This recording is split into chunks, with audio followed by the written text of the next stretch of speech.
It's 7:42 on the cold morning of March 14th, 1941.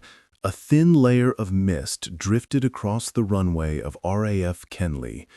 Beatrice "Tilly" Schilling stood silently near the dispersal pad, her leather coat glistening with dew, her gaze fixed on a hurricane warming up for takeoff. The roar of the Merlin engine echoed across the airfield, the same engine that had been betraying British pilots for months. At 32, with 6 years of engineering work behind her and no solution that had yet saved a single life, she looked at that plane and knew that this morning might decide her career or end it. The young pilot climbing into the cockpit was Squadron Leader Davies, 24 years old, veteran of 41 missions, survivor of 2 engine failures. He didn't know who she was, probably thought she was someone's assistant, maybe a secretary sent to take notes. He had no idea that the woman standing quietly in the cold was the Royal Aircraft Establishment's leading expert on carburetor systems, and that in her leather satchel lay a brass disc so small and so simple that it might just alter the course of the war. The problem had started the year before, the kind of invisible flaw that kills without warning. When a Spitfire or Hurricane dived to attack a German Bf-109, the Rolls-Royce Merlin engine choked. The carburetor flooded under -G, fuel surged upward, starving the jet. The engine cut out for 1.5 seconds. On paper, it sounded trivial.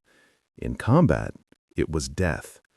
In that heartbeat of silence, the Messerschmitt pilot, powered by a direct-injection Daimler-Benz DB601, could roll, dive, and fire with unbroken power. British pilots had no chance. The Luftwaffe knew it, and they used it ruthlessly, baiting Spitfires into dives and then circling back as the British engines died mid-air. The Royal Air Force had lost 50 aircraft in 2 weeks to this single flaw, a mechanical weakness that no amount of bravery could overcome. Schilling had spent 11 months searching for an answer. The official engineers at Rolls-Royce were developing a new pressure carburetor, but it was years away, 1943 at best. Pilots were dying now. Every morning she read the reports. Engine cut during dive, pilot killed, carburetor failure. The Air Ministry demanded patience. Schilling had run out of it. Her idea came not from textbooks, but from instinct, the same instinct that once made her one of the fastest motorcycle racers in Britain. As a teenager, she had bought a Norton bike, stripped its 2-stroke engine to pieces, and rebuilt it from scratch. At 25, she raced it at Brooklands, reaching 106 miles per hour and earning the Gold Star, one of only 3 women in history to do so. She understood engines not as equations, but as living things, machines with moods, with limits, with personalities. When the war began, she joined the Royal Aircraft Establishment as a technical officer. She was the only woman in the engine department. The other female employee was a secretary. Her male colleagues called her Miss Schilling, half amused, half dismissive. They soon learned better. By early 1941, she'd built a small team around her at Farnborough. They tested ideas late into the night, mock fuel systems, altered floats, modified chambers. Nothing worked. Until one evening, while staring at the flow diagrams, she realized the solution wasn't complex at all. If -G made the fuel surge upward, the answer was to restrict the flow. A simple brass washer, a disc with a hole just small enough to limit the surge but large enough to feed the engine at full throttle. No new carburetor, no redesign, just one piece of brass the size of a coin. It could be made for 50 cents, installed in minutes, and potentially save thousands of lives. Her calculations were perfect. Bench tests proved it. The engine no longer flooded under simulated dives. But tests weren't combat. Schilling knew that real proof could only come from a real flight, from the roar, the G-forces, the chaos of air combat. And the Royal Air Force would never authorize an untested, unofficial modification. She would have to break the rules. That morning at Kendley, as Davies prepared for takeoff, she made her choice. With her was Sergeant William Cooper, a ground engineer who had seen too many pilots die for technical reasons. When Schilling showed him the brass washer, he didn't hesitate. Together, they opened the Hurricane's fuel line, inserted the restrictor, and welded it in place. 60 seconds of work. One forbidden act of engineering. No paperwork, no authorization. Just two people trying to save a life. As the engine roared back to life, the vibration shook the ground beneath their feet. Schilling stepped back, her pulse racing. She watched the plane accelerate, lift off, and vanish into the mist. It was no longer science. It was faith. Somewhere above the channel, Davies would soon dive, and in that dive, the brass washer would either save him or fail him completely. Back on the runway, the wind whipped at her coat. Cooper stood beside her in silence. Neither spoke. They just listened to the faint fading hum of the Merlin engine and to the weight of their own decision. For Schilling, it wasn't about rebellion or recognition. It was about survival. She had built engines all her life, but for the first time, one of them held her soul. The sky above southern England that morning was deceptively peaceful. Beyond the scattered clouds, men were dying over the channel, their machines clawing through the air in duels that lasted mere seconds. Schilling knew it too well. She had seen the combat reports, the aftermath, the grieving faces of pilots who'd watched their wingmen fall. And now, one of those pilots was testing her unauthorized invention in live combat, without knowing it existed. Squadron Leader Davies had taken off with a small brass washer hidden deep inside his engine, the restrictor, as she called it. If it worked, it would be the difference between life and death. If it failed, no one would ever find out why. At 9:37, the radio crackled to life. 3 Hurricanes inbound, 2 minutes out. Schilling froze. She raised her binoculars and squinted toward the horizon. At first, nothing, just the endless gray sky. Then she saw them, 3 dark silhouettes growing larger against the morning sun, wings level, engines roaring. Her heart skipped. All 3, no losses. The noise of the ground crew faded behind her as she watched the lead Hurricane descend, circle, and touch down. The wheels hit the tarmac, bounced once, then rolled to a stop. The Merlin engine purred steadily. No coughing, no misfires, no stall. Davies cut power, opened the canopy, and climbed out. When he turned, his expression stopped her cold. He was smiling. It was a rare sight at Kendley. Pilots didn't smile after combat. Usually they came back pale, hollow-eyed, carrying the exhaustion of men who'd stared at death. But Davies looked alive, electric, almost euphoric. Sergeant Cooper was the first to speak. "Any trouble with the engine, sir?" Davies looked from Cooper to Schilling and back again, puzzled. "Trouble," he said, laughing. "Best the Merlin's ever run. Dove on 2 Messerschmitts. Engine never missed a beat." Schilling stepped forward, her breath catching. "You dove?" she asked quietly. 400 miles an hour, Davies said, eyes wide with disbelief. "Negative G, full dive. Should have died on me halfway through, but she kept running, smooth as silk. I don't know what you did to her, but keep doing it." For a moment, no one spoke. The realization hit Schilling like a physical blow. It had worked. The restrictor had worked.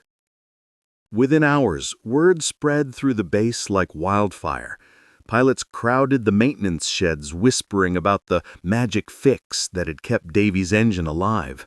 Nobody understood how, only that it worked. When Schilling explained the restrictor, Davies didn't wait for authorization. "Put that thing in every hurricane on this station," he ordered, "today." Schilling hesitated. "It's not approved." "Then they can court-martial me after the war," Davies said. "Right now, I need my men alive." By the end of the day, Cooper had installed restrictors in 4 more hurricanes. Each took 12 minutes to fit. Disconnect the fuel line, slide the washer in place, weld, reconnect, test for leaks. That night, 5 hurricanes flew patrols with the modification, 5 machines carrying an illegal, life-saving secret into battle. Over the next 3 days, the results were impossible to ignore. 0 engine failures, 12 successful diving attacks. For the first time in 11 months, RAF pilots could pursue the enemy through a dive instead of breaking off after it. The feeling spread. Not just relief, but confidence, a kind of moral victory that no statistic could measure. Pilots who had once cursed their engines now trusted them again. The Merlin had found its wings.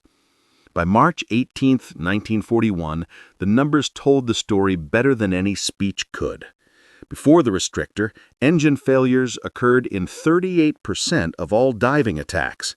Afterward, less than 0.5%, practically 0. Fighter command's kill-to-loss ratio soared from barely even to over 3 to 1. The Luftwaffe took notice.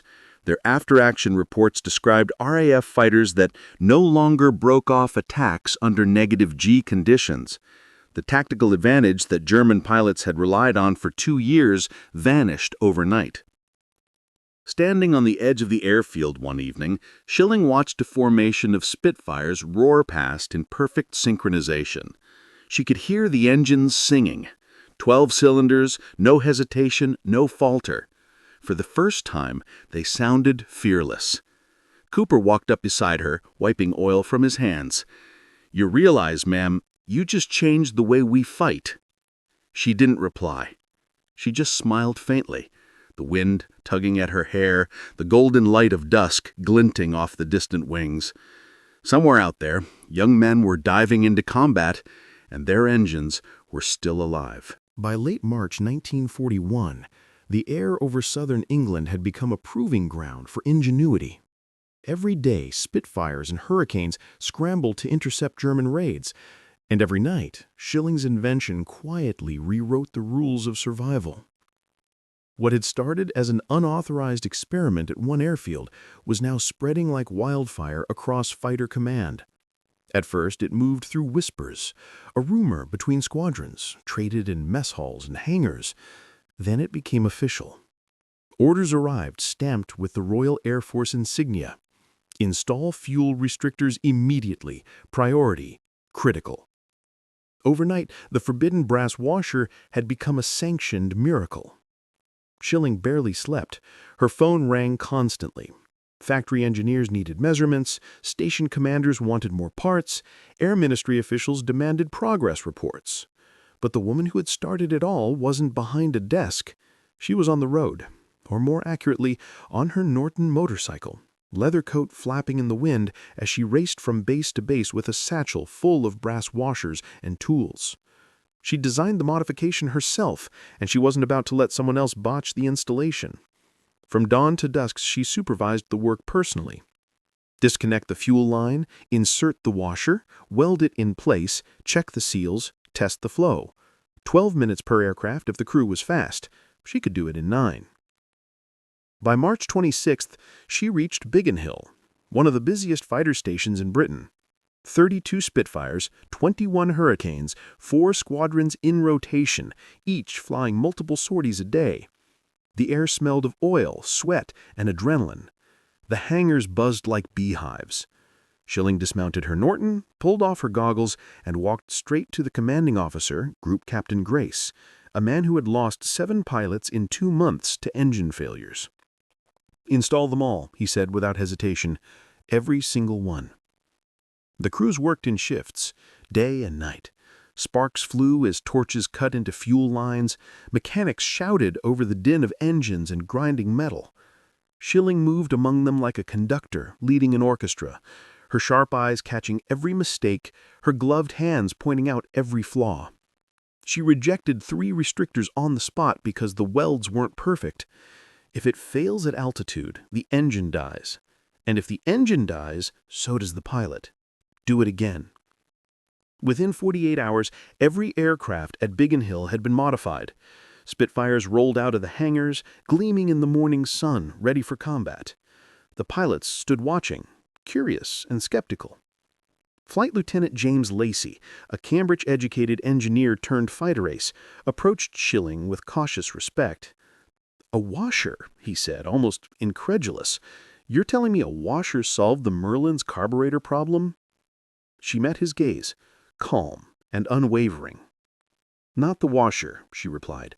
"The physics behind it."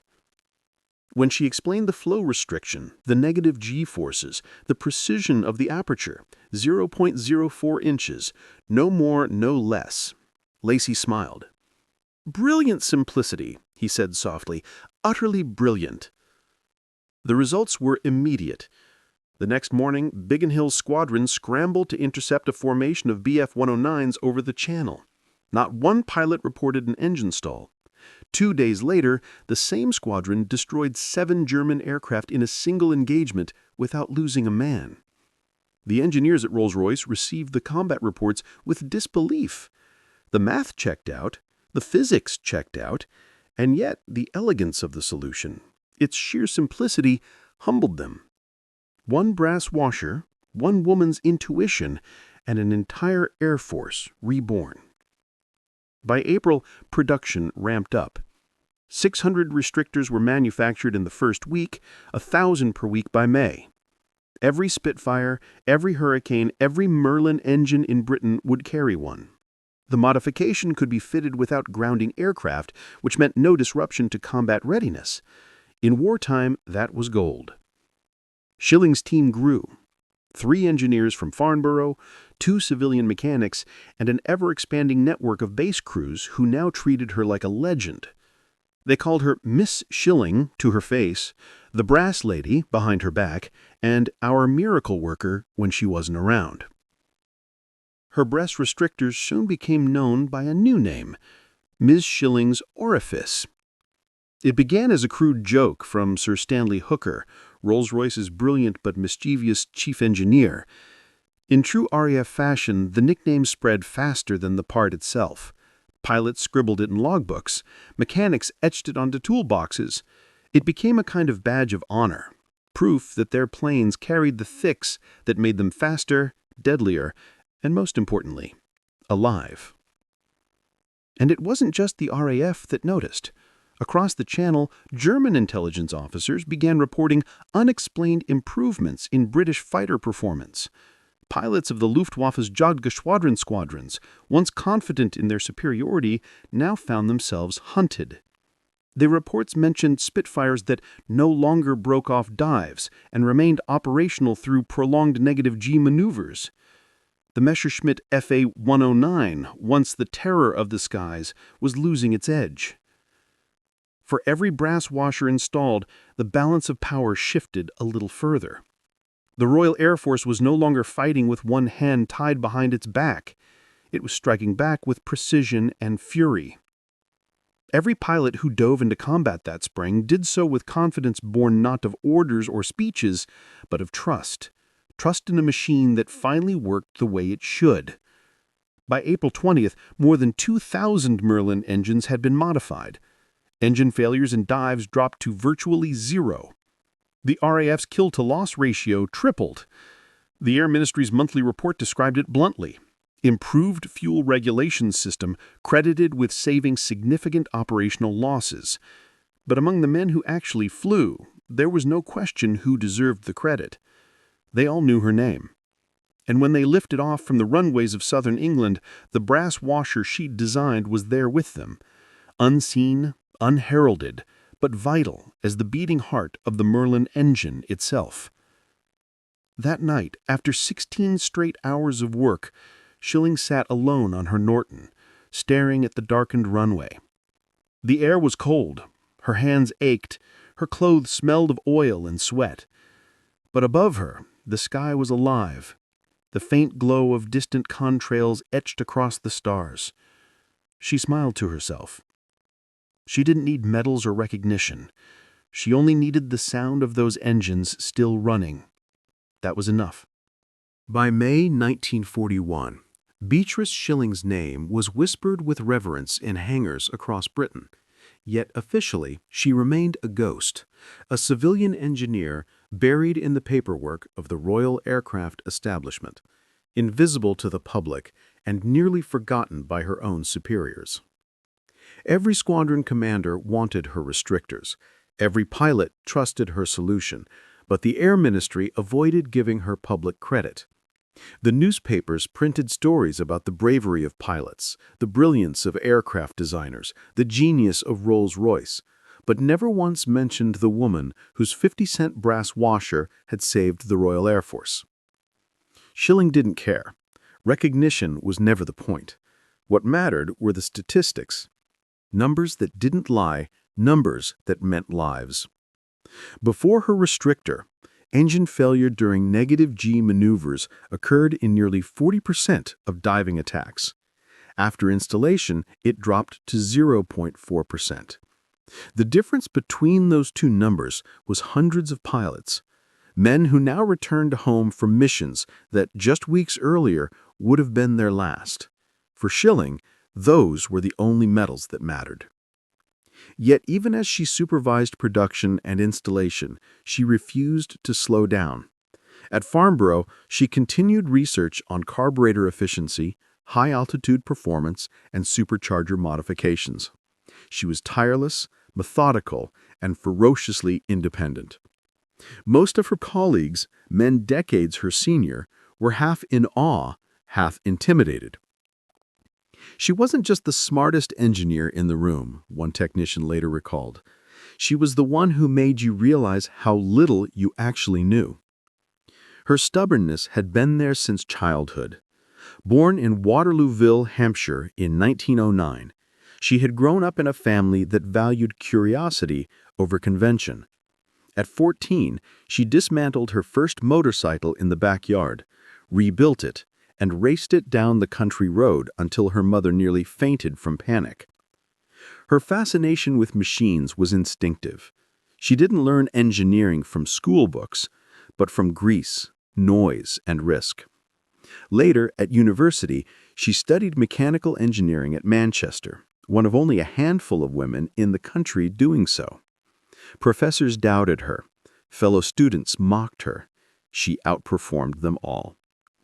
After graduation, she joined the Royal Aircraft Establishment at Farnborough, an institution filled with brilliant minds and rigid hierarchies. She walked into a world that didn't know what to do with women who thought faster than men.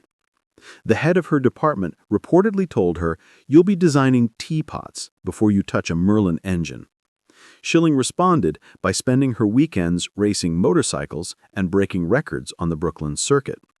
"If they won't let me fly," she once said, "I'll race something that can." Her work ethic was legendary.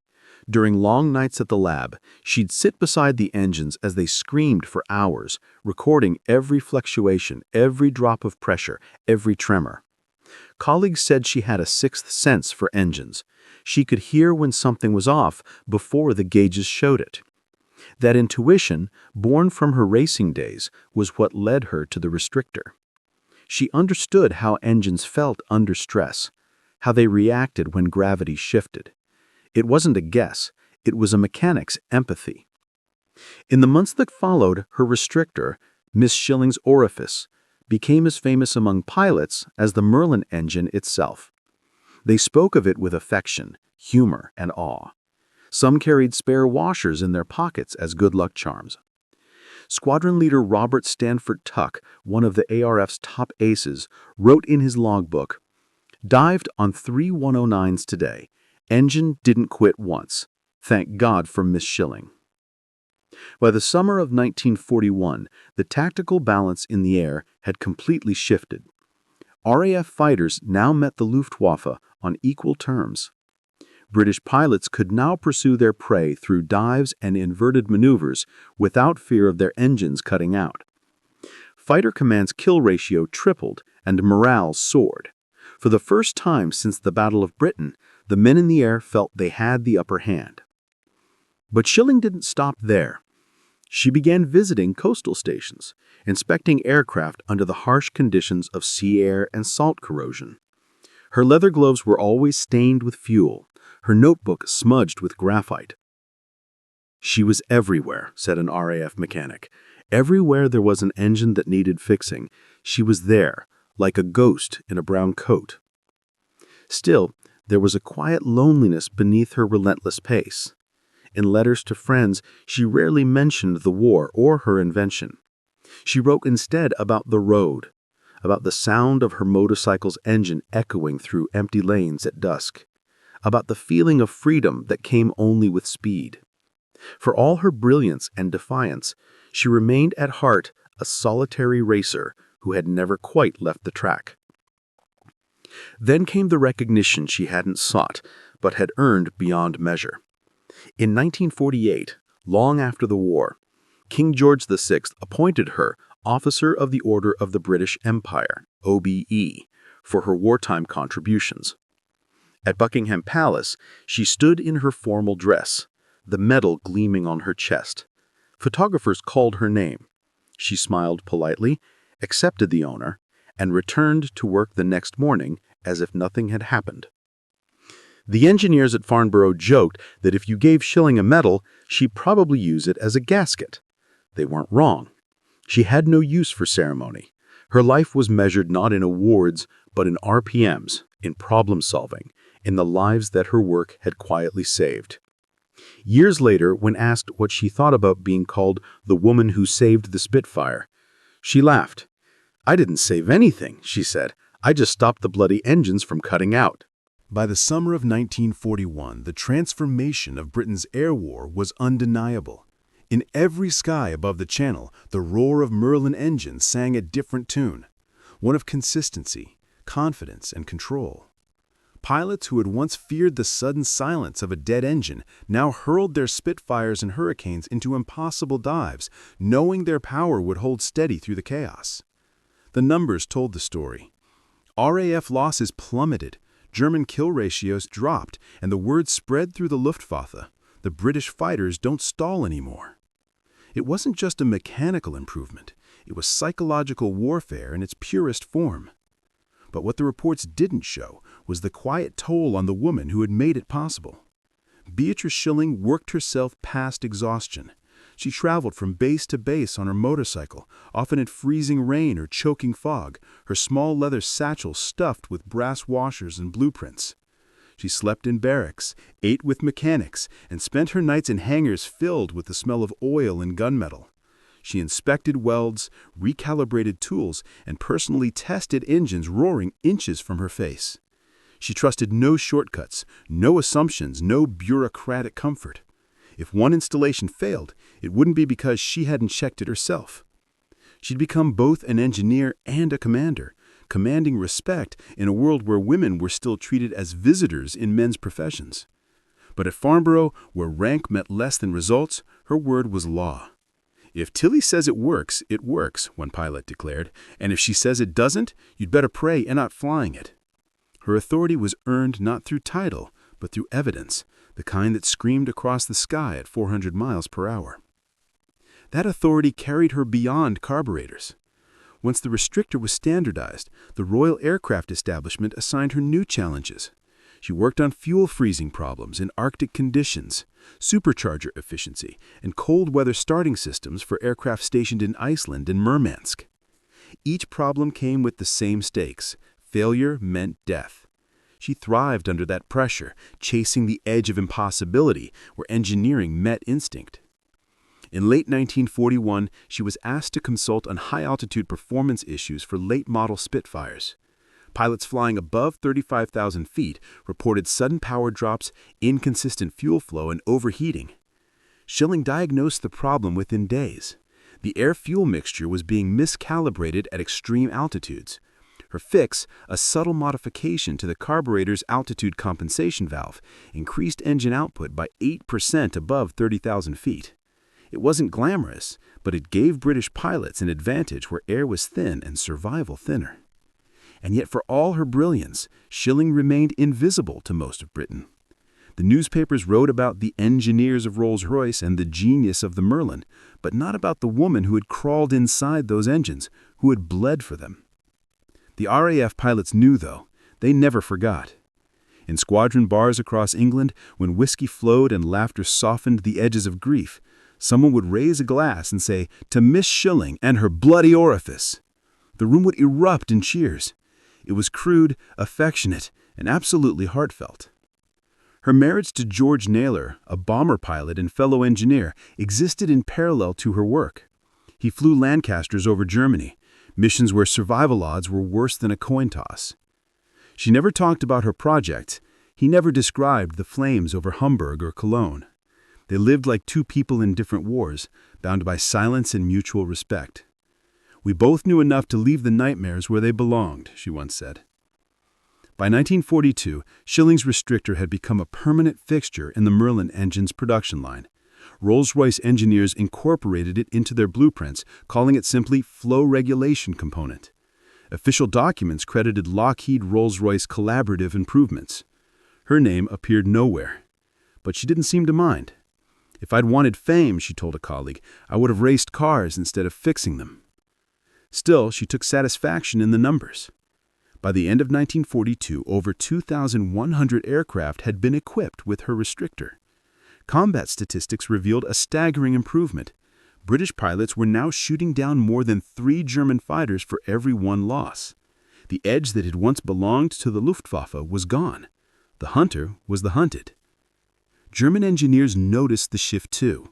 Reports from the Daimler-Benz division in Stuttgart documented improved British carburation behavior and speculated on possible adoption of fuel injection principles.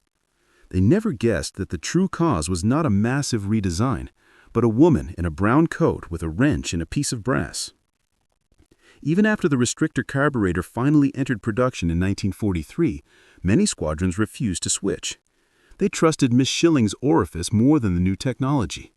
"If it works, don't fix it," became the unofficial motto of Fighter Command.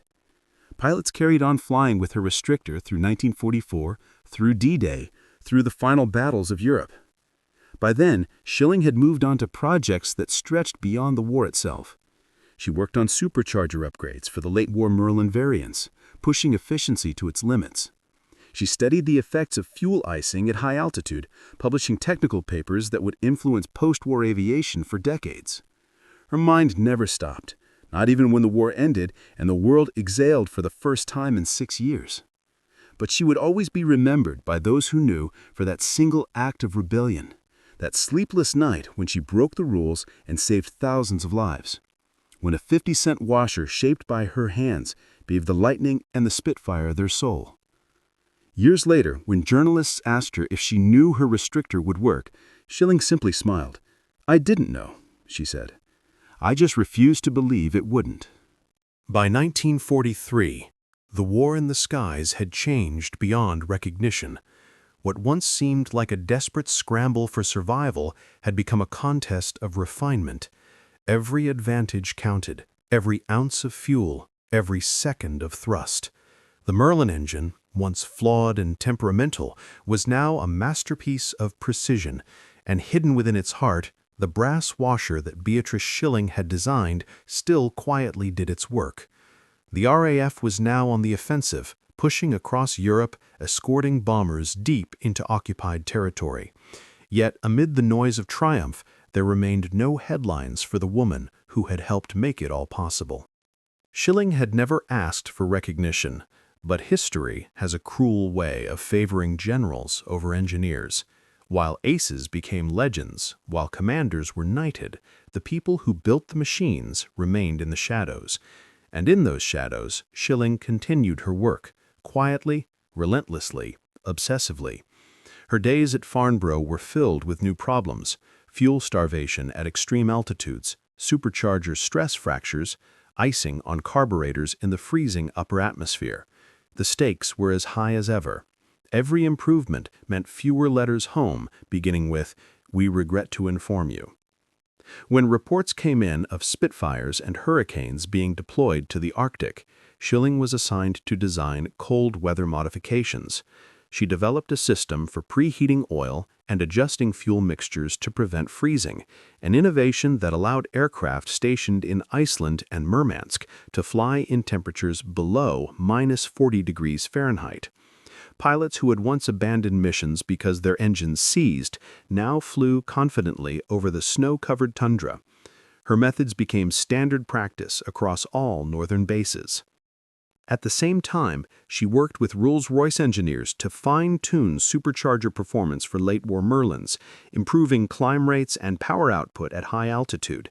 The result was breathtaking.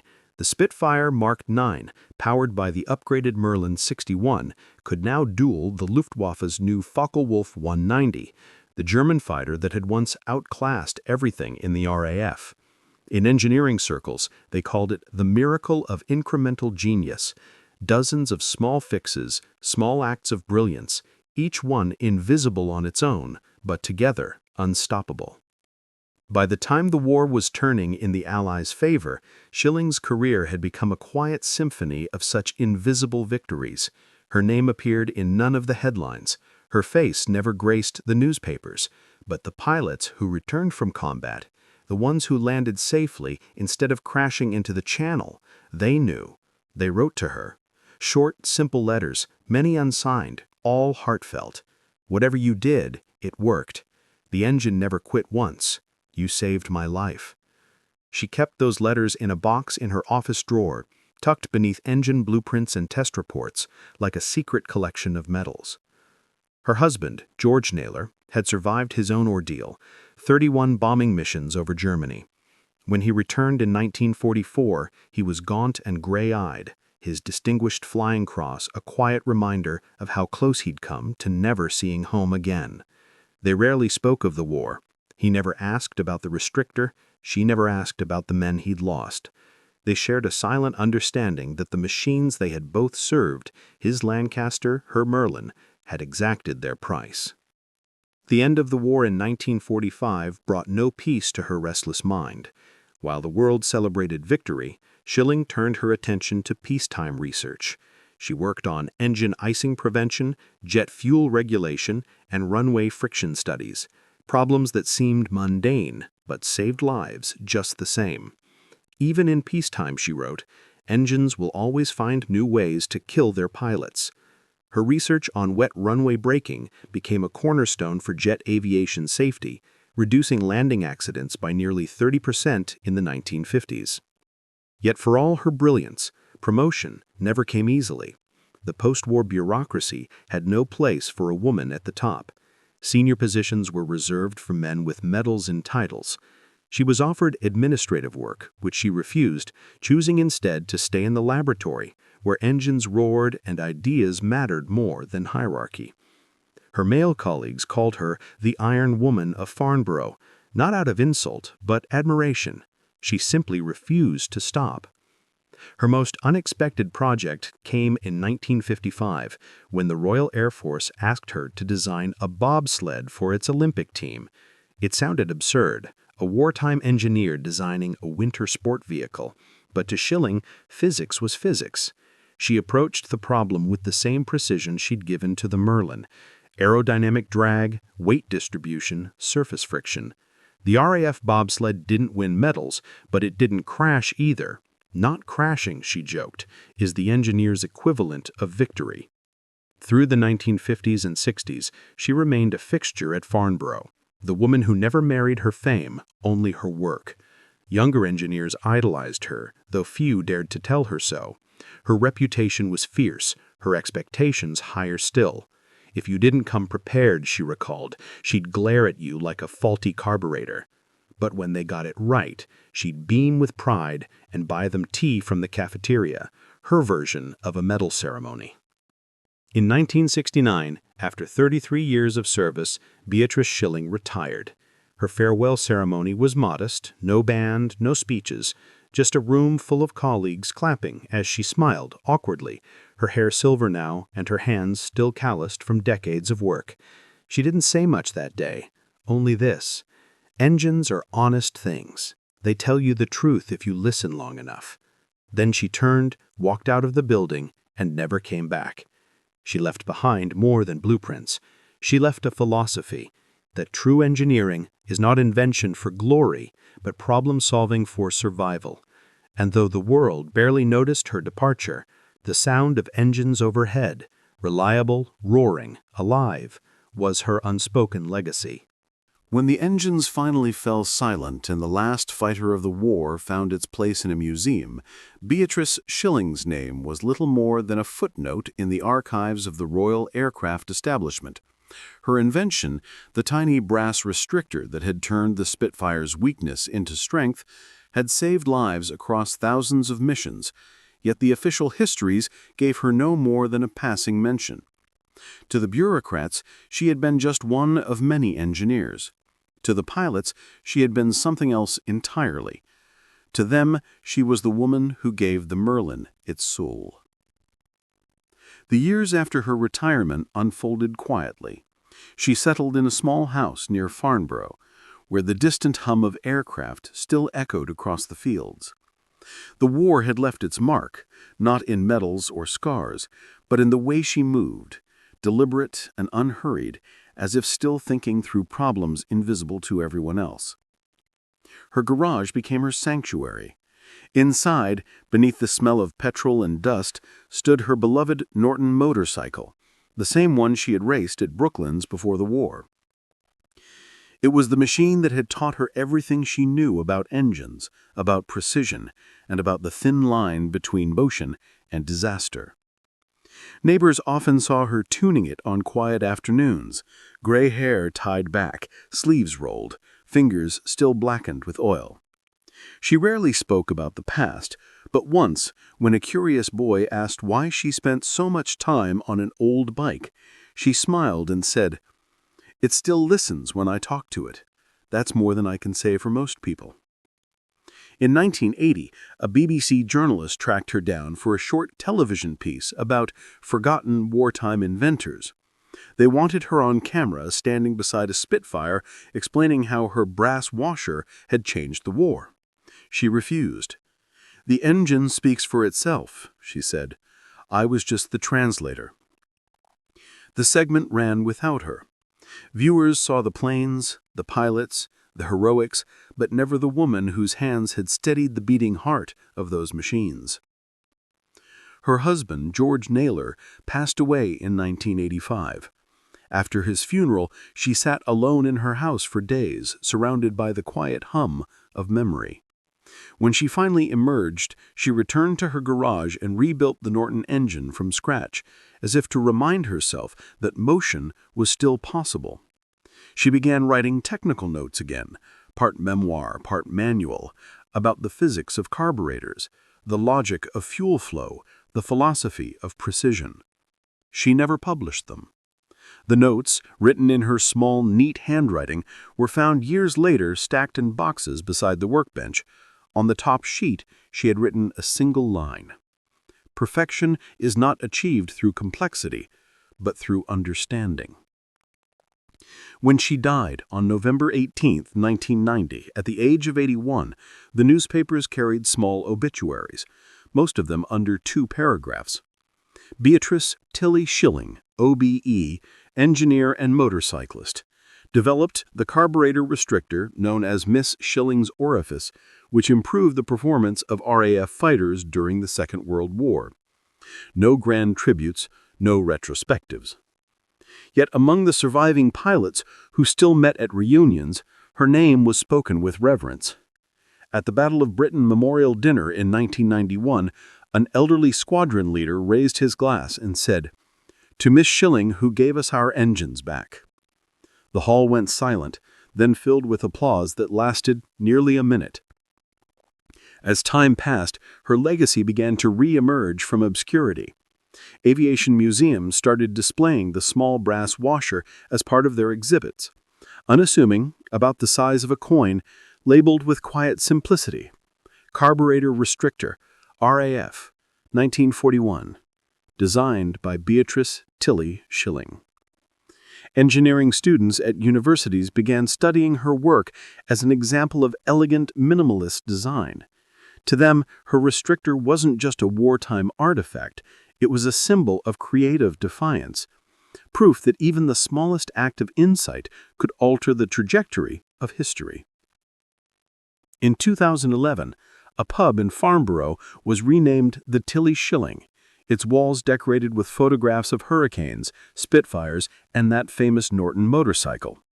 Patrons raised pints beneath her image, toasting the woman who had done what no regulation, no manual, no committee could. She had dared to fix what was good enough because she knew it wasn't good enough to save a life.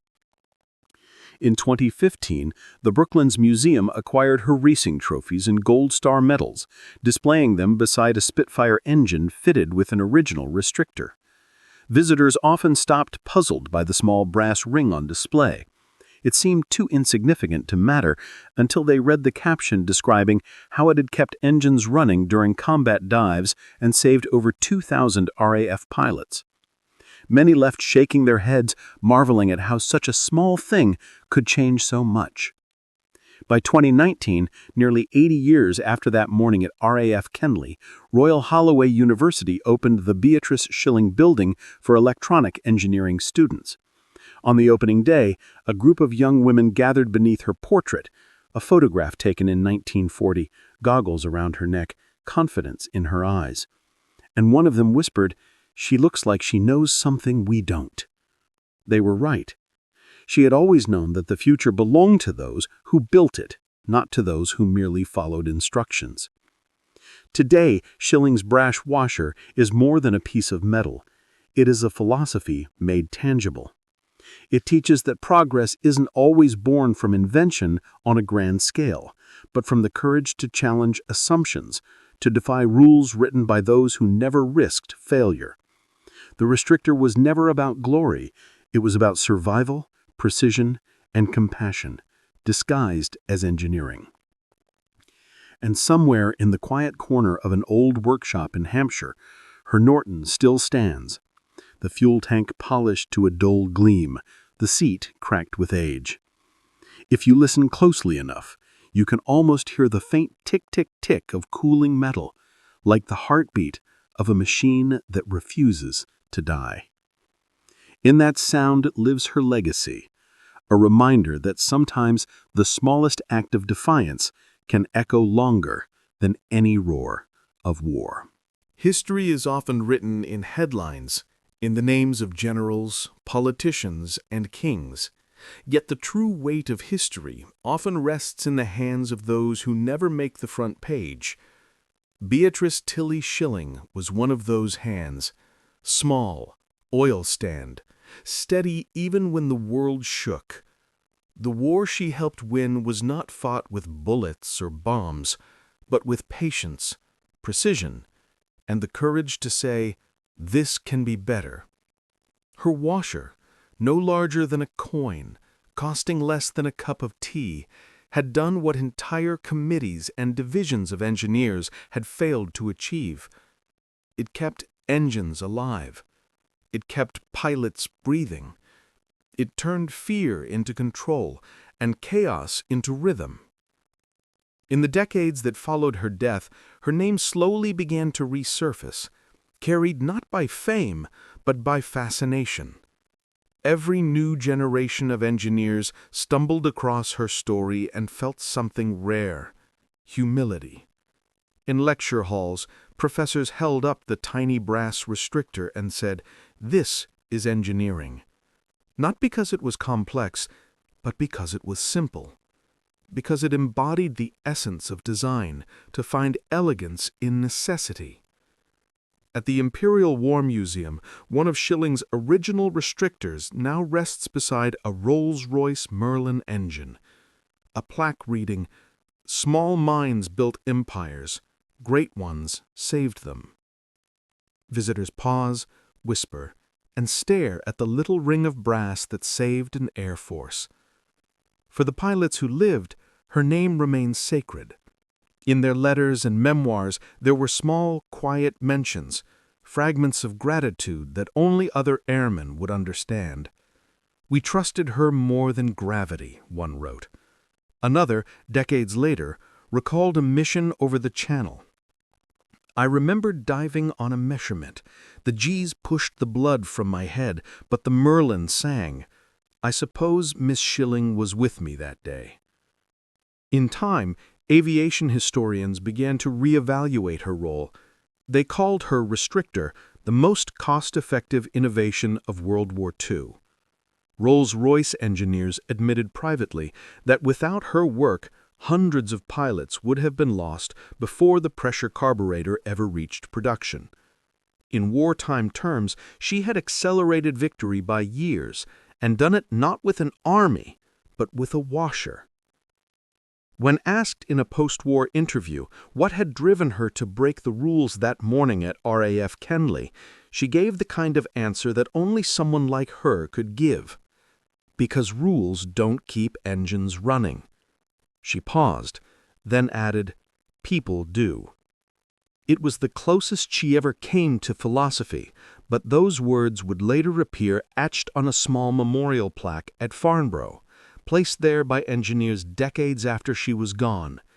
Beneath her name, it reads, "She made engines breathe when others made excuses." The washer itself, officially designated the RAE carburetor restrictor, became a teaching model in engineering schools worldwide. Students are asked to replicate it, to measure its aperture, to understand how something so small could counteract the effects of gravity and fuel surge. But the real lesson isn't in the math, it's in the mindset. It's in the realization that innovation often comes not from following orders, but from questioning them.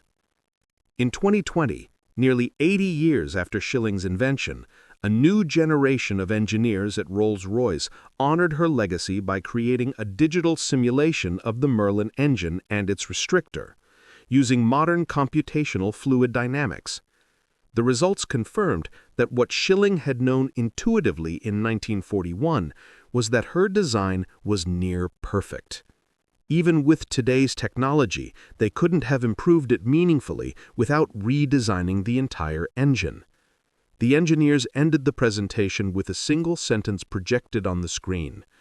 She was right. Her legacy extends far beyond the war. For women in engineering, she became a symbol of quiet defiance, proof that talent needs no permission. Long before terms like gender equality entered the lexicon, she had already lived it, not through protest, but through performance. She never argued that women could do the job. She simply did it better than anyone else. In doing so, she opened doors she would never walk through herself, doors that others now pass through freely. Her story now circulates through documentaries, museums, and online communities dedicated to forgotten innovators. Yet even there, amid the admiration, there remains something hauntingly modest about her legend. She never patented the restrictor, never trademarked its name, never sought credit. "I did my job," she once said. "The pilots did theirs." That, perhaps, was the truest reflection of her character. A refusal to measure her life in glory when she could measure it in results. In the end, the washer became more than metal. It became metaphor. It stood for every small act of courage that goes unseen, for every person who fixes instead of complains, who acts instead of asking permission. In that sense, it's not just a story about war or about machines. It's a story about the kind of humanity that hides inside craftsmanship, about the way an engineer's mind can save a soldier's heart. If you stand today at an air show and hear the distant rumble of a Spitfire slicing through the clouds, you are hearing her voice, not in words, but in rhythm. The engine roars, the propeller spins, and beneath it all, deep inside, the airflow hums through a brass ring no wider than your thumb. That sound, that flawless, continuous hum, is her legacy. Her heartbeat turned mechanical. She once said that engines, like people, only run smoothly when treated with respect. And in a world that often rewards spectacle over substance, perhaps that is her final lesson. that greatness needs no noise. It only needs precision, purpose, and the courage to act when others hesitate. So when the last Spitfire fades into the horizon, leaving nothing but silence and the scent of fuel on the wind, remember this, that it was not just pilots who fought for the sky, but a woman with a wrench and a dream, who looked at a machine and whispered, "You can do better." And for one extraordinary moment in history, the sky listened.